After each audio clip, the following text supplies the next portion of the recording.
Hi, everyone. Welcome back. I am super excited to be with you today to talk about returning to the office.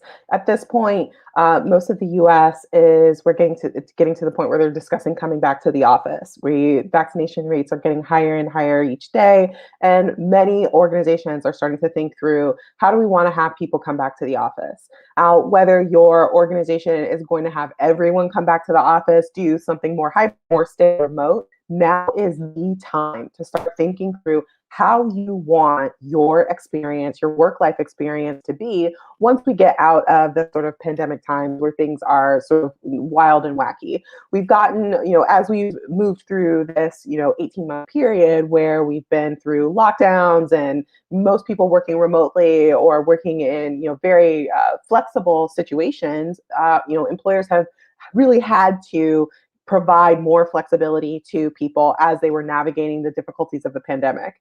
And you can end up in a situation, if you're not proactive now about the way that you think through how you want to experience the return to the office or sort of the post-pandemic work dynamic, you can sort of end up falling into bad patterns that you've had in the past. You could end up losing your opportunity to give input into the way that leaders at your organization are thinking through the return to work. And so today we're going to talk about how to do that in a way that's going to be successful for you.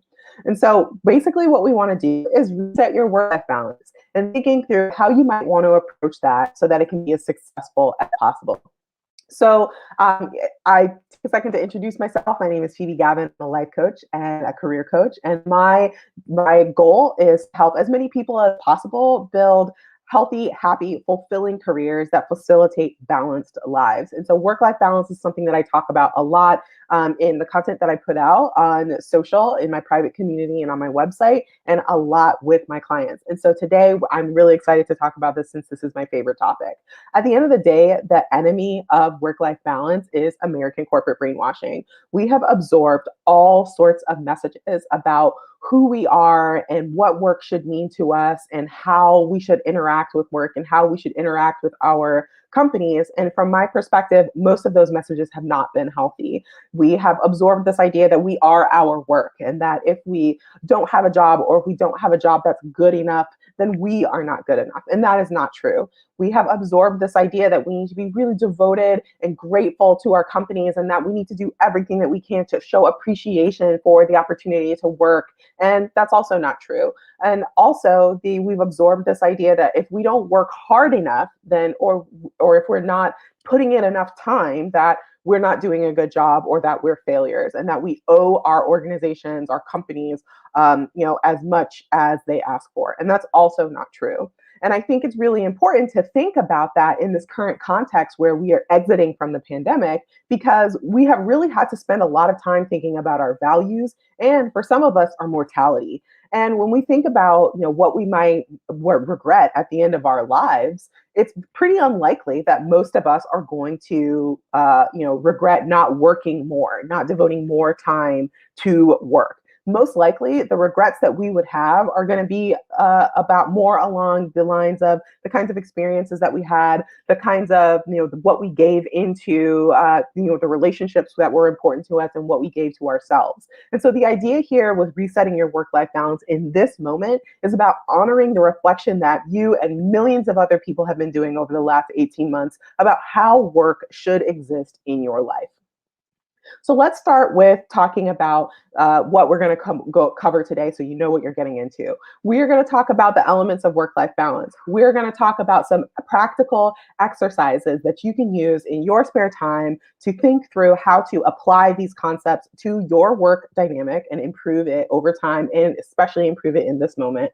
And then, at the end, if you have any questions, I will be all over the chat. And also, I'm pretty easy to reach if you on social and over email if you come up with any questions or watch this on the replay.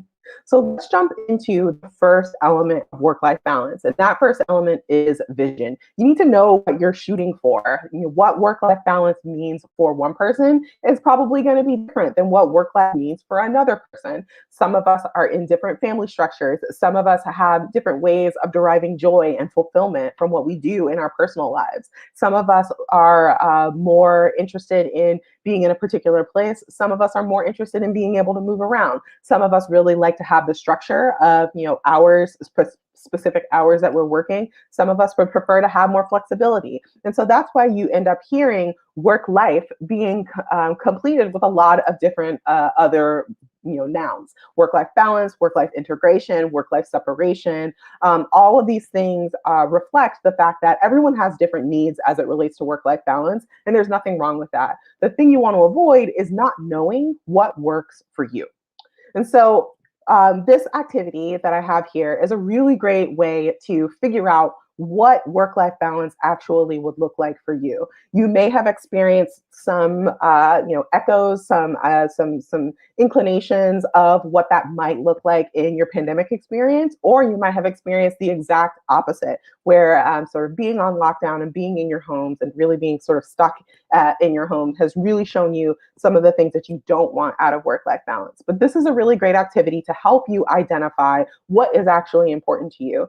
And the idea here is that you would just plan a perfect workday. So you're going to spend some time scheduling out your day, this perfect workday, where you are going to plan it exactly the way that you would want that workday to go, exactly to your preferences. And so you're not going to be thinking about sort of external constraints or preferences. And so if you have partners, if you have kids, if you are still in a situation where you're mostly quarantined, all of those things, ignore all of that. You're just planning this perfect workday. And so one of the things that is important, of course, is that we are planning a workday. So you should get some work done during that day, but allow yourself to think through where you would like to do that work, how you would like to do that work, and when you would like to do that work, completely and totally to your preferences. Once you have that day laid out and you know what that day really looks like for you, then you can start identifying what are the elements that I want to pull out of that and try to incorporate into my day-to-day or my week-to-week work dynamic, and how can I advocate for those things with my supervisor or with my company, so that those are things that I feel comfortable taking advantage of, and my company and my supervisor feels comfortable making sure that I have access to. Another important element of work-life balance, most people are surprised to hear this, but it's emotional regulation. It's really important to understand how work makes you feel and how your choices are impacted by the emotions you feel at work or the emotions you feel about work.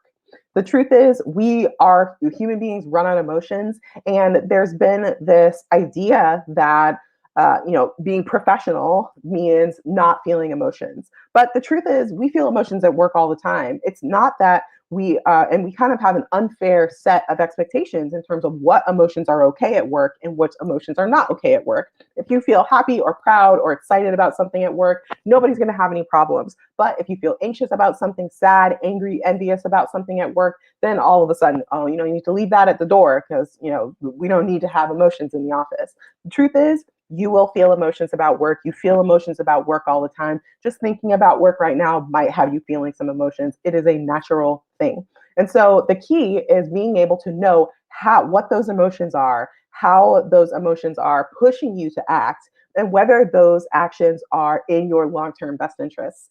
One of the things that I talk about a lot is that anxiety is one of the big reasons why we overwork. Sometimes we can feel anxious about getting something done on time or being good enough, or what do other people think? And then we'll spend more time working to compensate for that feeling, to make us feel better about being anxious, instead of looking at that anxiety, trying to see what's underneath it, and doing some work to make that anxiety reduce or go away. And that is a really important thing if you are trying to have good work-life balance, because there are going to be times where you feel pressure or anxiety around closing the laptop and shutting down the studio for the day, or leaving at a reasonable hour, or going on lunch, or going on vacation, or certain tasks or projects that you're responsible for. And if you think about those things, if you are able to reflect on what those emotions are, identify them, and move forward from them in a way that is aligned with your overall interest, the vision that we just talked about, you're going to have a lot easier time maintaining work-life balance. And so let's talk about another activity that can help you identify what work feelings you are having, what the relationship is between the work that you have, the work that you're doing, the work environment that you're in, and what those emotions are, trying to push you to do, and whether you can dig deeper to identify if there's anything that you can do to reduce how intense that anxiety is, so you don't cave to the pressure to overwork. So this activity is pretty simple. Take a day or maybe a week where you just note down how work makes you feel. You can talk about particular people, you can talk about particular tasks, you can talk about work in general, whatever it is that you want to do. You want to make sure that you're writing down the emotions. And when you notice that work is making you feel a strong emotion, take some time to sit with that and analyze it. What is making you feel that way? What is the emotion? And what action are you sort of pushed to do? And if that action is going to help you have better work life balance or not. If it's not going to help you have work life balance, then it's time to think about, what are you reacting to specifically? Are you reacting to a symptom of a problem or a problem itself? If you're reacting to a symptom of a problem, like I'm worried that if I don't stay late or if I don't respond to this email right away, my boss is going to be angry with me. That's a symptom of a problem. That's not a problem itself. And so if you're responding to a symptom, start thinking through what the problem might be. Maybe in that sort of example, the problem is I don't know what my manager's expectations are around answering emails outside of work hours. That's what the problem is. The problem is not that your manager has emailed you. The problem is that you don't know what the expectations are. And so if your anxiety is pushing you to overwork, is pushing you to respond to that email out of hours, then the best thing for you to do is actually to hold off on replying and talk to your manager and make sure that you get complete and total clarity on what the expectations are. And again, doing an activity like this where you are logging your emotional reactions, their triggers, and whether they are related to a symptom or a problem helps you put together that chain that will help you dismantle some of the anxiety that pushes you to overwork and puts you in a bad situation as it relates to work-life balance. Another really important element of work life balance is productivity. The truth is, at the end of the day, you have a certain set of responsibilities that your employer has hired you to do. And if you're not getting those things done in a reasonable amount of time, you're going to feel a lot of pressure to overwork. You're going to have to push that work outside of normal business hours. And it's actually going to be kind of reasonable for you to do that because you're hired to do a particular job. And if you're not getting that job done in the amount of time that you're being given, then you have to work a little bit extra to get that done. So it's really important to identify if there's anything on your end that you can do to use your time more efficiently, the time that you actually feel comfortable devoting to work. And so for most people, that's going to be a 40-hour work week. And if you can't fit all of the work that you're doing into that 40-hour work week, either your productivity is an issue or the workload is an issue, or it might be a combination of both. So let's talk about productivity. So when I am working with coaching clients around productivity, one of the key things that we talk about, one of the key frameworks that we use to talk about productivity is the productivity pyramid. And you can see that it has 5 layers, and each of these layers, when put together, create a really successful productivity system. And again, vision comes into play because that's a really important thing. Knowing what you are trying to achieve and why that is important to you, that is the foundation of productivity. Because it allows you to do all of the other things. The next layer up is organization. You're getting lots of tasks from lots of different places. All of those tasks need to come into some sort of organization system that helps you keep track of things. And then the next layer above that is prioritization. Not all of the tasks that that come into your organization system are tasks that you need to take care of right away. And if you aren't able to keep those things prioritized, you're going to end up spending a ton of time working, often on things that aren't actually important. And that can push you into working outside of normal working hours and feel like your work-life balance is out of whack. And so that's part of the reason why productivity is a big reason why productivity is a huge piece of work-life balance. And then above that is starting and finishing. And that's usually the thing where people feel like they have issues with productivity. They might struggle with procrastination, or they might struggle with focus. And those are 2 areas where you can end up with a lot of time leaks that make it challenging for you to complete the work that you want to complete at a quality level that you are happy with and on time. And so thinking through these 4 or 5 areas, it's really important to identify where you are succeeding, where you might be struggling, so that you can identify the kinds of actions that will help you be more productive so that you're getting the work done in a 40-hour work week and you don't have to put in a ton of overtime. And so, if you're interested in learning more about productivity, I wrote an entire book on time management for the workplace. The link to that is going to be down in the description. And I'd love to talk to you a little bit about an activity that you can use to think through where the aspects of productivity, where the growth aspects for you as it relates to productivity are. And so, again, reflecting on each layer of the productivity pyramid, where are the areas where you're doing really well? And what are the areas where you are not doing so well? And if you identify an area where you're not doing so well, I would challenge you to identify one change, just one, that you want to make to improve that area of productivity. One of the big mistakes that a lot of folks make when they're trying to become more productive is that they will introduce lots of changes at the same time, or they will introduce huge changes or a huge change. And that's really difficult for you to maintain. It's not really sustainable. And so I highly recommend taking an incremental approach to improving your productivity if that's an area where you need to develop, and start with identifying one of these layers that you feel like you'd like to improve and identifying one change that you can make to improve your productivity. And so that could be something as simple as you've identified that finishing as a challenge for you because you get distracted by your phone quite a bit. Maybe you put your phone in your bag or you put your phone in a drawer so it's not visible and you're not thinking about it as often. That's one small change that you can make that's not going to feel super disruptive to your entire system. And you'll be able to realize pretty quickly whether or not it makes a difference in your productivity. So let's talk about one more aspect. One of the things we talked about is that if all of your work isn't fitting into a 40-hour work week, either you have productivity, you have unreasonable expectations, or it could be a combination of both. And we talked about the productivity piece, so let's talk about the expectations piece.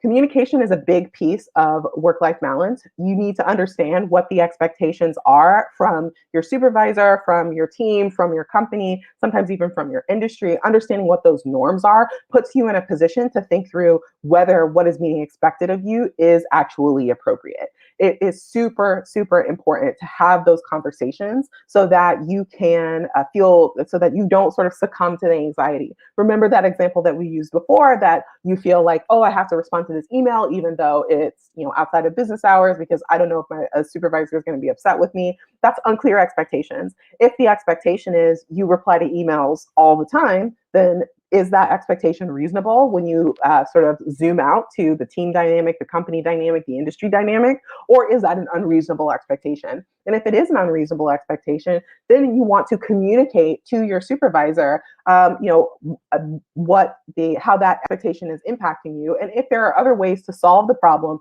that they are trying to solve with that expectation.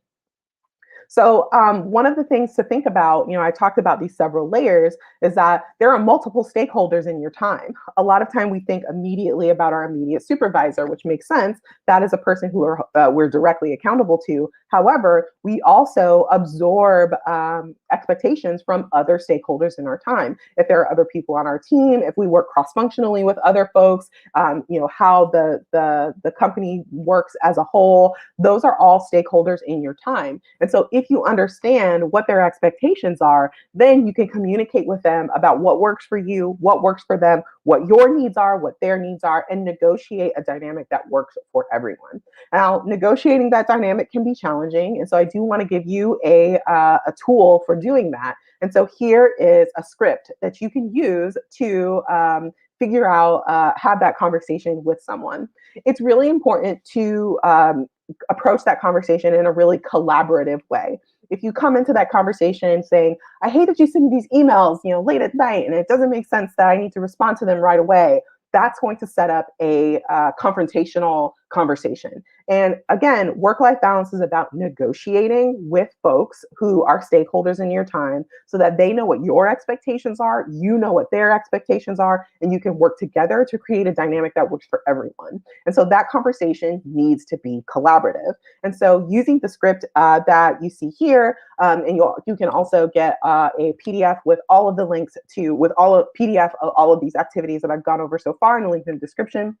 Using this script will help you have that conversation in a way that is productive and collaborative, that doesn't make you look lazy, that doesn't make you look confrontational, and that creates a conversation that drives collaboration so that people are interested in helping you get to the work-life balance that you are looking to get to. And here's why this particular way of communicating works. It's really focused on the objective.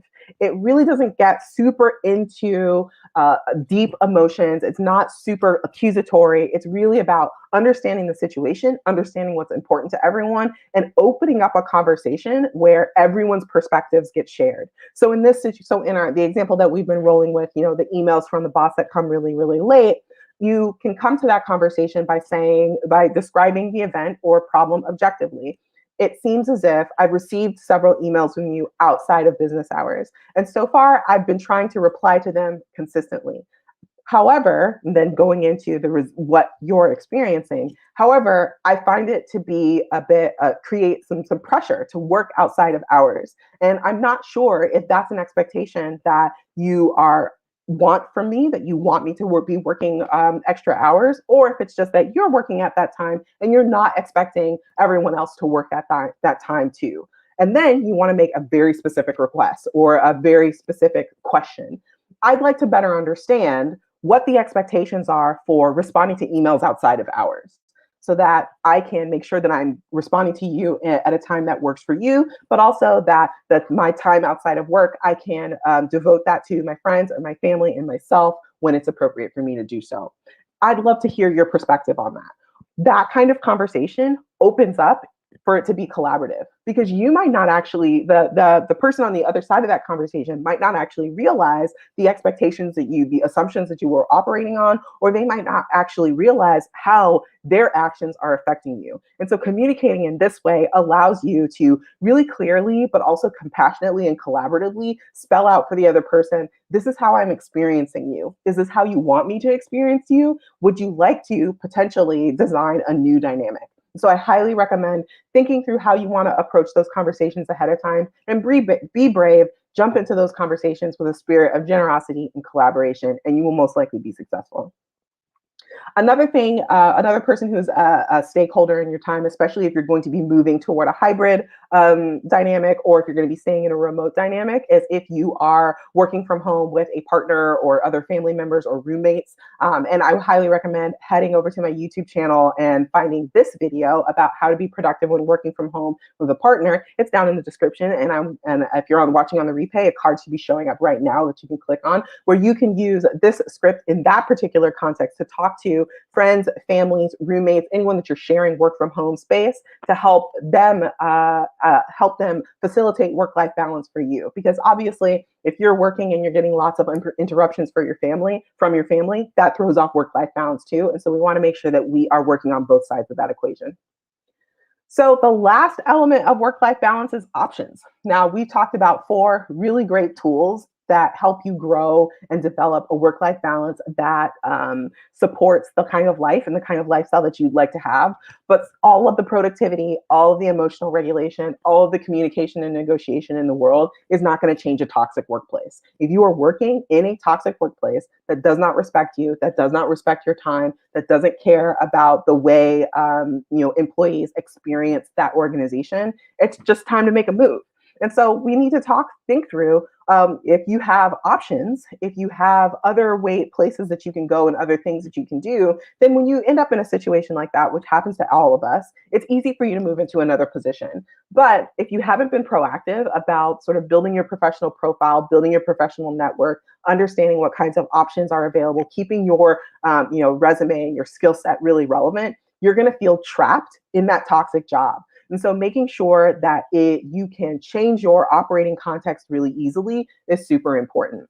Now, if you work for yourself, there you have control over your operating context. So you can structure your business in a way that is supportive of the work lifestyle that you would like to have. And I would encourage you to think through some of these questions here on the slide and understand whether if there are things that you can do to adjust the way that your business is working so that it actually supports your lifestyle. But if you are working for someone else, then the thought process is a bit different. It might be time to explore other jobs, other companies. You might even need to switch industries if the industry itself has a really difficult, troubling dynamic.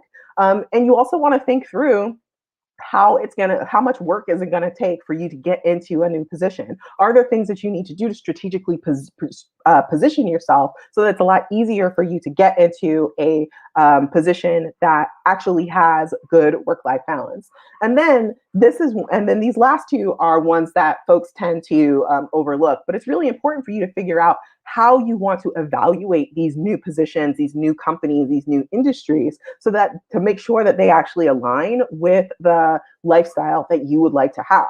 And then once you get into a position that seems like it has that potential, that sort of employee centric culture, that respect for the individual, how do you make sure that between you and your supervisor and your team, you're establishing good work-life balance norms in that first sort of 180 days, sort of 6 month period where everything is all new and the dynamic is getting established for the first time? Because it's a lot easier to establish a healthy work-life balance dynamic in a new position than it's a lot harder to adjust one that's already entrenched at a position that's not respecting your time and not respecting you as a human and as an individual.